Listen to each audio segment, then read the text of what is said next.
Number 5 Michigan State uses defense and balance to blast number 9 North Carolina. Portland, Oregon.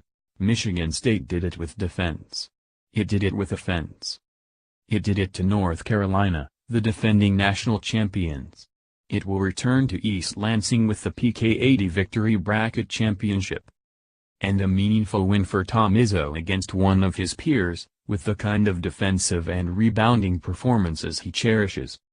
Joshua Langford had a career-high 23 and 5 three-pointers as the 5th-ranked Spartans seized control early against number 9 North Carolina en route to a 63-45 victory Sunday night at Moda Center to close out their 3rd win in the Phil Knight Invitational.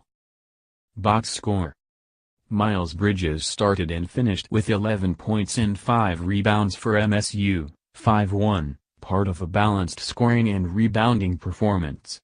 Fellow sophomore Cassius Winston was named Victory Bracket MVP and had 7 points, 7 assists and 5 rebounds Sunday. The Spartans held the Tar Heels to program lows of 24.6% field goal shooting and 5.6% from the three-point line.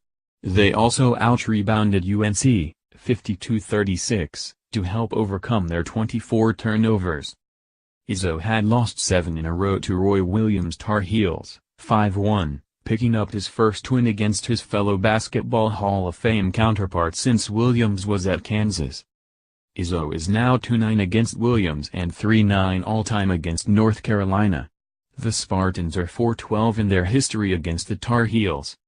More: what was Bill Walton saying during MSU game? We don't know either.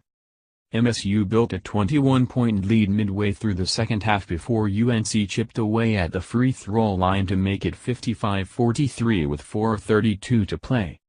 But Bridges drove and hit a layup and Jaren Jackson Jr. buried a three-pointer to rebuild the cushion. Slow starts in the first 2 games in Portland irked Izzo. But his team didn't do that again Sunday. MSU's defense clamped down on the Tar Heels from the outset. The Spartans raced out to a 14-6 lead early, with Langford providing much off the early offense. He scored 6 of his 14 first-half points in that stretch. North Carolina scored 2 buckets and then went cold, going 0 for its next 10 over a 5-minute, 53-second drought.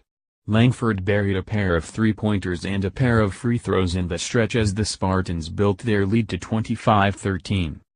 It never dipped below double digits after that, and they went into halftime up, 37-23. The Tar Heels made just 7 of 30 shots in the first period and missed their first 7 from three-point range until Joel Berry 2 hit one as time expired. That would be their only three-pointer of the night in 18 attempts. But again, foul problems plagued the Spartans. They had 12 in the opening half, and it limited their depth significantly. Langford, Miles Bridges, Jackson and Matt McQuaid each had 2 and sat out for much of the period. That was all of MSU's options at small forward. When Langford picked up his second with 4:59 to go before halftime, Izzo once again was forced to turn to former walk-on Connor George to finish out the half. The fouls disparity continued into the second half, with MSU whistled for 23 to UNC's 14 for the game. But the Tar Heels struggled at the free throw line for most of the night, going just 14 for 24 at the stripe.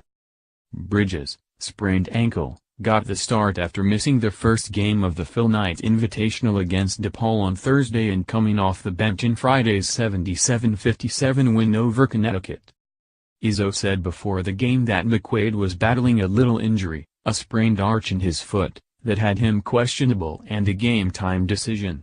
However, the junior shooting guard came off the bench with 15:49 in the first half, eventually playing 22 minutes and scoring 7 points on 1 of 6 shooting with 2 rebounds. MSU returns home and hosts number 12 Notre Dame at 7 p.m. Thursday in the ACC/Big Ten Challenge, ESPN. Contact Chris Solari, xolari@freepress.com. Follow him on Twitter @ChrisOlari. Download our Spartans Extra app for free on Apple and Android devices.